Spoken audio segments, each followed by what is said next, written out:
On a calm spring night in 2024, the skies above the Middle East were still. But beneath that calm, something was boiling. Rage. Fear. A decades-old conflict that was about to erupt into something far bigger than ever before. It all began when Iran launched a massive attack on Israel. Over 300 drones and ballistic missiles fired in one night. It was the largest direct assault in the history of the two nations. Iran claimed it was retaliation for an Israeli airstrike in Damascus that had killed senior Revolutionary Guard commanders. But Israel was ready. Most of the missiles were intercepted. The damage was limited, yet the message was loud and clear. Iran was no longer playing in the shadows, and neither would Israel. Within hours, Israel responded with surgical airstrikes deep inside Iranian territory, hitting strategic targets and sending a powerful message of its own. No threat would go unanswered. From that night onward, the rules changed. What had always been a shadow war of proxies and cyber attacks became a direct confrontation between two regional powers. And it was just the beginning. In October 2024, the second wave came. Iran launched hundreds of long-range ballistic missiles targeting Israeli bases in the Negev Desert, Haifa, and Tel Aviv. For a moment, it seemed like full-scale war had begun. Israel responded with a massive air campaign, codenamed Days of Repentance, targeting Iranian military infrastructure across Syria, Iraq, and even within Iran itself.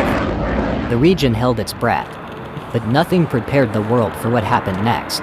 At dawn on June 13, 2025, the skies once again caught fire.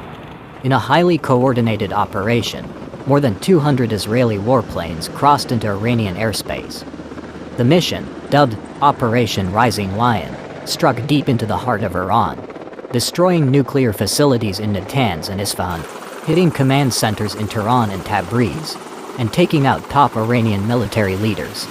Among the dead were IRGC Commander Hossein Salami, Chief of Staff Mohammad Bagheri, and senior officers like Gholam Ali Rashid. Nuclear scientists including Faridun Abbasi and Mehdi Taranchi were also reported killed. The Iranian government declared it an act of war. They called it an open declaration, a red line crossed. Israel, in turn, stated the operation was necessary to prevent an existential threat. As tension rose, airspace across Jordan, Iraq, and parts of the Gulf was closed.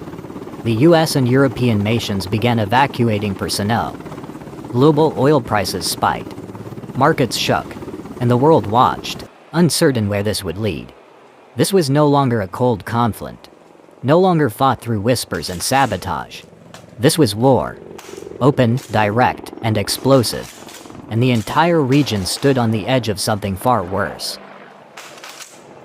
But in the heart of this unfolding storm lies the one question no one can answer.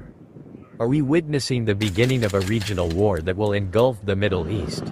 Or will diplomacy somehow pull the world back from the edge? The answers are not yet written. But the coming days will decide everything. And if you're watching this now, then you are witnessing history unfold.